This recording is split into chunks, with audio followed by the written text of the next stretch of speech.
নমস্কার বন্ধুরা, সংস্কৃত চর্চায় তোমাদের স্বাগত জানাই। আজ আমি তোমাদের সংযুক্ত ব্যঞ্জন বর্ণ লেখা শেখাবো। আগের দিন আমরা ফলা সহযোগে সংস্কৃতে সংযুক্ত ব্যঞ্জন বর্ণ লেখা শিখেছিলাম, আর আজ রেপ সহযোগে এবং বিবিধ বর্ণ সহযোগে আমরা সংযুক্ত ব্যঞ্জন বর্ণ লেখা শেখাবো। দেখো, রেপ সহযোগে রেপ আমরা বাংলার রেপটাকে কীরকম করে লিখি, এরকম একটি বর্ণের মাথার উপরে এরকম একটি দাগ দিই, কিন্তু সংস্কৃতের রেপটা বর্ণেরই মাথার উপরে এই রকম দাগ হবে। কীরকম না, দেখো আমরা লিখে দেখব। যদি লিখি ক, তাহলে কয়ের মাথার উপরে এরকম একটি দাগ হবে। ঠিক আছে, যেমন ধরো বললাম অর্ক, অ কয়ে রেপ। এই যে এই রেপ সবসময় বর্ণের, যে বর্ণের মাথার উপরে বসবে সেই বর্ণের আগে রয়ের উচ্চারণ হবে। অর্থাৎ রেপটি হচ্ছে রয়েরই প্রতিরূপ। এরকম রয়ের প্রতিরূপ আছে আরেকটি, সেটা হচ্ছে কি না রফলা। আমরা আগের দিন রফলা দেখেছি। তাহলে এই রেপ আর রফলার মধ্যে কি পার্থক্য? দেখো, কয়ের যদি রেপ দিই আর কয়ের যদি রফলা দিই, এই দুটোই কিন্তু রয়েরই প্রতিরূপ। তাহলে দেখো, কিন্তু এখানে কয়ে রেপ আর কয়ে রফলা দুটোর মধ্যে কি পার্থক্য না, একটা রেপ আছে মানে এখানে র আগে আছে, এই যে র, এই রটা আগে আছে, তারপরে ক আছে, আর এইখানে কয়ের পরে র আছে, অর্থাৎ ক আগে আছে তারপরে র আছে। তাহলে দেখো, একটাতে র আগে হচ্ছে, একটাতে র পরে হচ্ছে। অর্থাৎ সংযুক্ত ব্যঞ্জন বর্ণের ক্ষেত্রে যদি র আগে থাকে তাহলে সেটি রেপ হয়ে যায়, আর যদি র পরে থাকে তাহলে সেটি হয়ে যাবে রফলা। ঠিক আছে, এইরকমই আরও বিভিন্ন, যে যদি অন্য যে কোনো বর্ণের ক্ষেত্রেই যদি আমরা রেপ লিখি সেটি তার মাথার উপরেই লিখব। যেমন ধরো বর্ণ, এই যে ব মূর্ধন্যয়ের রেপ, এখানেও দেখো রেপটা মাথার উপরে হলো আর রেপের উচ্চারণ মূর্ধন্যয়ের আগে হলো। ঠিক আছে, এটা আমাদেরকে খেয়াল রাখতে হবে।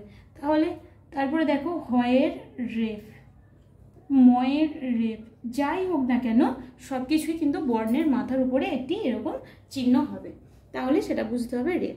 এবার বিবিধ বর্ণ সহযোগে আমরা সংযুক্ত ব্যঞ্জন বর্ণগুলি দেখব।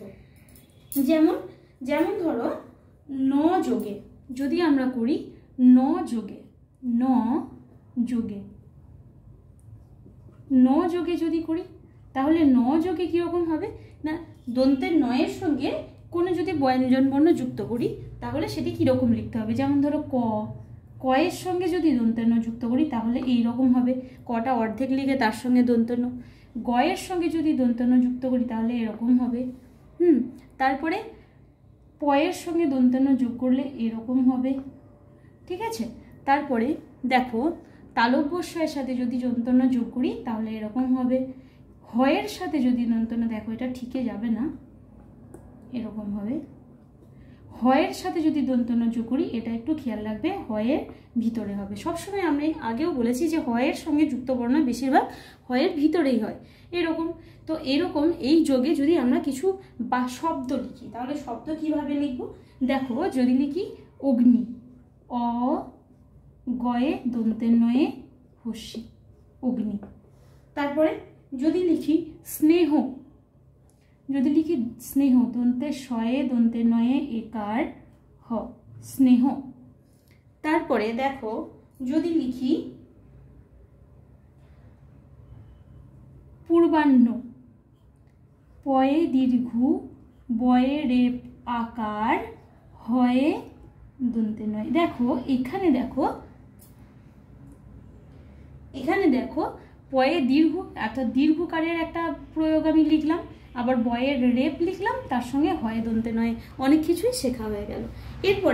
তারপরে আমরা দেখব ন যোগে, তাহলে এইভাবে মানে বর্ণটি অর্ধেক লিখে তার সঙ্গে ন যোগ করতে হবে। ন যোগে দেখলাম, এরপরে আমরা দেখব ব যোগে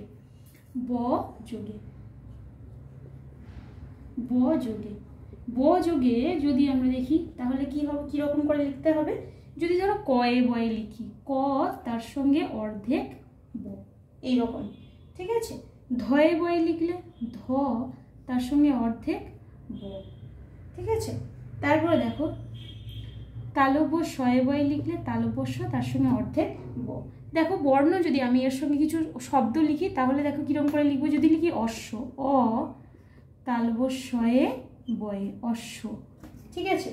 তারপরে যদি লিখি দ্বিজ, দয়ে বয়ে হস্যি, দয়ে এখানে বটা হবে, হস্যি বর্গীর জ, দ্বিজ। তারপরে দেখো দ্বার, দয়ে বয়ে আকার র, দ্বার। তারপরে যদি লিখি স্বর, দন্তে শয়ে বয়ে র, দন্তে শয়ে বয়ে র, স্বর। তাহলে দেখো আমরা কিভাবে লিখলাম, এরকম করে আমরা ব যোগে লিখব, ঠিক আছে। তারপরে আমরা যদি ম যোগে লিখি, ম যোগে, ম যোগে, ম যোগে যদি লিখি তাহলে কীরকম করে লিখব না, দেখো ম যোগে আমরা এইভাবে লিখব। কয়ে মই যদি লিখি ক, তার সঙ্গে ম। তারপরে গয়ে মই যদি লিখি গ, তার সঙ্গে ম। আচ্ছা শব্দ দিয়েই লিখি, দেখো শব্দ দিয়ে লিখলে কীরকম করে লিখব। শব্দ দিয়ে লিখলে দেখো, যদি লিখি আত্মা, আ তয়ে ময়ে আকার, তয়ে ময়ে আকার। দেখো তটা অর্ধেক লিখে তার সঙ্গে ম লিখেছি, ঠিক আছে। তারপরে বাগ্মী, বয়ে আকার, গয়ে ময়ে দীর্ঘী, বাগ্মী, ঠিক আছে। তারপরে যদি তালব্য শয়ে ময়ে লিখি রশ্মি, র তালব্য শয়ে ময়ে হস্যি, রশ্মি, ঠিক আছে। দেখো এইখানে একটা যুক্তাক্ষরের আরেকটা বিষয় আছে, সেটা হচ্ছে উচ্চারণ।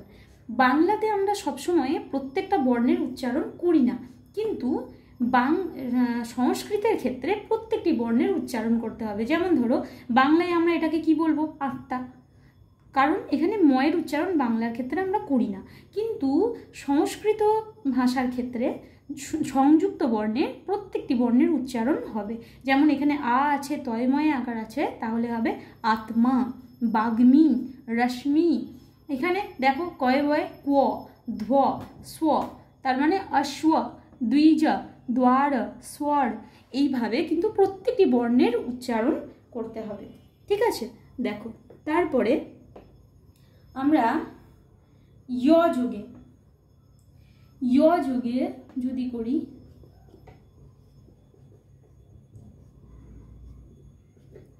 য় যোগে কিভাবে লিখব, অর্থাৎ ইয়টা আমরা জ ফেলাতেও পেয়েছি, হ্যাঁ, অর্থাৎ দেখো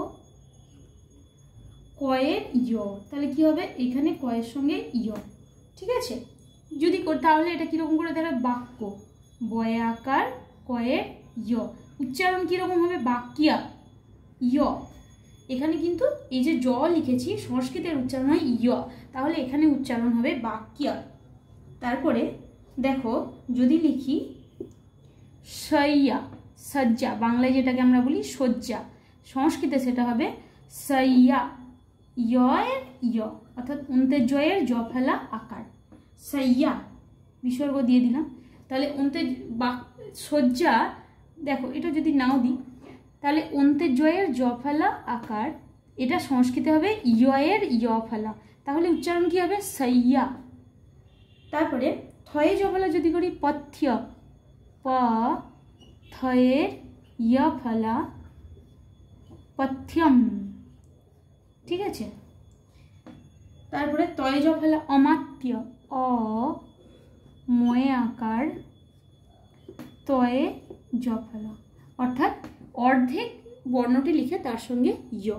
তার মানে তোমরা কিছুটা আন্দাজ করতে পারছো কিভাবে যুক্তাক্ষরগুলো লিখতে হচ্ছে, অর্থাৎ বেশিরভাগ ক্ষেত্রে যুক্তাক্ষরগুলো শুরুতে বর্ণটি অর্ধেক লিখে বাকি বর্ণটি লিখে দিতে হচ্ছে। দেখো তাহলে তোমরা কিছুটা আন্দাজ করে কিন্তু বর্ণগুলি লিখতে পারবে। তারপরে দেখো র যোগে, র যোগে দেখো, র যোগে, র যোগে কিরকম না, র ফেলা হয়ে যাচ্ছে, কয়ের র ফেলা, তাই না। তার মানে আগের দিন আমরা এগুলো দেখিয়েছিলাম, ক্রম, এই যে ক্রম, তাই না। তারপরে দেখো অগ্রজ, অ গয়ে র ফেলা বর্গীর জ, অগ্রজ। দেখো এটা তাহলে রেপ যোগে হলো, এটা র যোগে হলো। ঠিক আছে, এছাড়া আরও কিছু আছে, তোমরা এগুলো একটু ভিডিওটি পজ করে লিখে নাও, আমি এটি মুছে দিয়ে আরও কিছু লিখবো। ঠিক আছে, দেখো এরপরে আমরা আরও বিভিন্ন রকমের দেখতে পারি, যেমন ল যোগে, ল যোগে, ল যোগে যদি লিখি তাহলে দেখো কীরকম করে লিখব, ক অর্ধেক তার সঙ্গে ল। তার মানে তোমরা আন্দাজি করতে পারছো কিভাবে আমি সংযুক্ত বর্ণগুলি লিখছি। যদি লিখি ক্লেশ, কয়ে লয়ে একার তালব্যস্য। তারপরে যদি লিখি গ্লানি, গয়ে লয়ে আকার দন্তে নয়ে হস্যি। ঠিক আছে, তাহলে দেখো এবার এটা ল যোগে এইভাবে হবে। ঠিক আছে, তালব শয়ে লয়ে যদি লিখি তাহলে তালব শয়ে লয়ে একার মূর্ধন্য স, শ্লেষ। ঠিক আছে, এইভাবে আমরা বর্ণগুলি লিখব। তাছাড়া দেখো এছাড়া আরও কিছু আমরা দেখি, যেমন দেখতে পাই, যেমন কয়ে মূর্ধন্য শয়ে, যেটাকে আমরা বাংলায় এরকম করে লিখি না, বাংলায় এইভাবে লিখি আমরা কয়ে মূর্ধন্য শয়ে। ঠিক আছে, তো এটাকে আমরা কীরকম লিখব না, সংস্কৃতে এটাকে আমরা এইভাবে লিখব। ঠিক আছে, তারপরে উময়ে গয়ে, বাংলায় যেটাকে আমরা লিখি এই যে এই বর্ণটি, এটাকে আমরা কিভাবে লিখব, এই যে এইরকম তার সঙ্গে গ। ঠিক আছে, তারপরে আবার যদি লিখি গয়ে দয়ে, গয়ে দয়ে, গয়ে দয়ে এরকম লিখি বাংলায়, এটাকে লিখব কীরকম লিখব না, গ লিখব তার সঙ্গে দ লিখব। ঠিক আছে, এরকম করে বর্ণগুলিকে আমরা লিখব। এছাড়া যদি তিনটি অক্ষরযুক্ত ব্যঞ্জনবর্ণ হয়, কীরকম না, কয়ে মূর্ধন্য শয়ে ময়ে, এরকম লিখি না, লক্ষ্মী, ল লক্ষ্মী, ল কয়ে মূর্ধন্য শয়ে ময়ে দীর্ঘী, এরকম তো বানানটা হয়।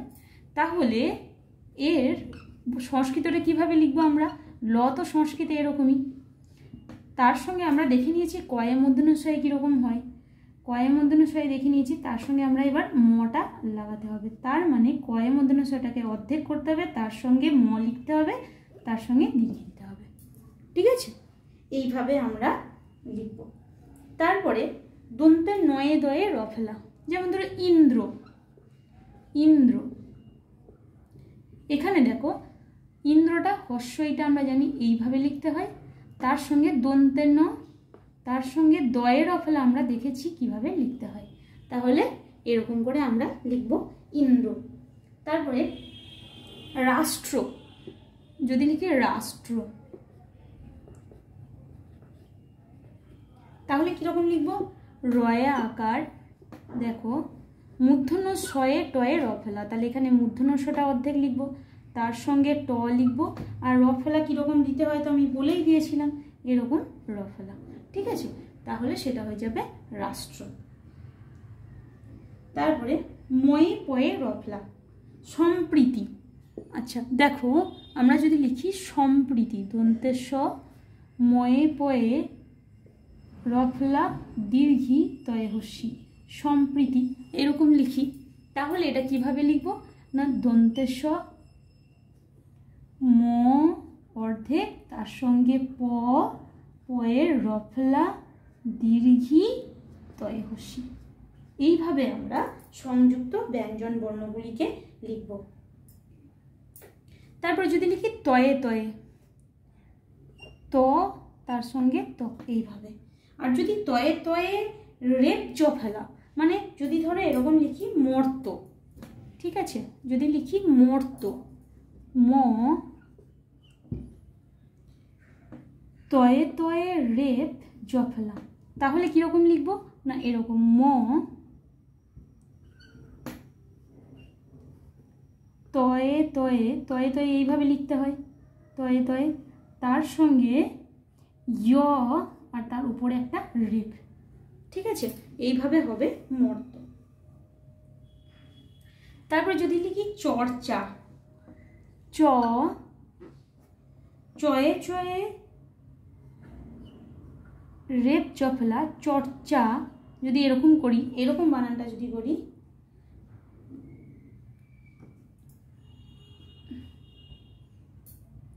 তাহলে হবে কিরকম, চয়ে চয়ে রেপ চফলাটা এইভাবে লিখতে হবে। দেখো যদি লিখি অর্চ, ঠিক আছে, যদি লিখি অ চয়ে চয়ে রেপ চফলা, তাহলে কীরকম হবে, অ তার সঙ্গে চ, তার সঙ্গে আরেকটি চ, তার সঙ্গে জ ফেলা, আর মাথার উপরে একটি রেপ। এইভাবে আমরা সংযুক্ত ব্যঞ্জন বর্ণগুলিকে লিখব। তাহলে তোমরা এবার ভিডিওটি পজ করে প্রত্যেকটি শব্দ লিখে নাও, ঠিক আছে। আমি এটি মুছে দিয়ে আবার পরের পর্যায়ে যাচ্ছি। তারপরে দেখো যদি লিখি পুষ্প, তাহলে এটা কি করে লিখব, পয়ে হস্যু দন্তে শয়ে পয়ে, ঠিক আছে। উষ্ম, তাহলে কিরকম লিখব, উষ্ম, এখানে লিখি উষ্ম, তাহলে হস্যু মূর্ধন্য শয়ে ময়ে, এরকম আমরা বর্ণটি লিখব। তারপরে দেখো কণ্ঠ, ক মূর্ধন্যয়ে ঠয়ে, তাহলে দেখো ক মূর্ধন্য তার সঙ্গে ঠ, ঠিক আছে। এরকম করে আমরা, তারপরে দেখো আরো কিছু বর্ণ যদি আমরা ধরে ধরে ধরে ধরে লিখে নিই। দেখো কিরকম করে লিখতে হয়, দয়ে ধয়ে, দয়ে ধয়ে, যেমন উদ্ধার, তাহলে কিরকম লিখবো, হস্যু দয়ে ধয়ে আকার র, ঠিক আছে। তারপরে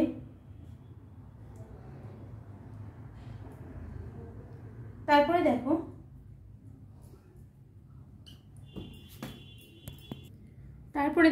লয়ে গয়ে, অর্থাৎ যদি লিখি ফাল্গুন, ফয়ে আকার লয়ে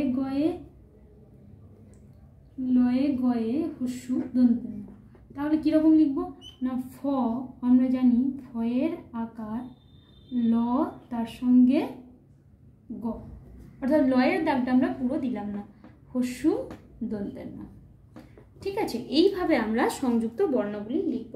এছাড়া আরও কয়েকটা বিষয় আছে, আমি একটু ছোট্ট করে তোমাদেরকে দেখিয়ে দিই। দেখো যদি আমরা অর্থাৎ অনুস্বার আর বিসর্গ, এই দুটো বিষয় একটু দেখিয়ে দিই। দেখো এটা তোমরা একটু মুছে নাও, লিখে নাও, আমি এটা মুছে দিই তারপরে লিখছি। দেখো অনুস্বার আর বিসর্গ এই দুটি কিভাবে লিখতে হবে না, বাংলায় আমরা অনুস্বার কিভাবে লিখি, দেখো এইভাবে, কিন্তু সংস্কৃতে অনুস্বার আমরা একটি ফুটকি দেব। এবার সেটা কোথায় দেব, বর্ণের উপরে, অর্থাৎ যদি লিখি কম, ক তার বর্ণের উপরে অনুসংজ্ঞা, তার উচ্চারণ হবে অর্থাৎ এর মতো উচ্চারণ হবে কম, ঠিক আছে।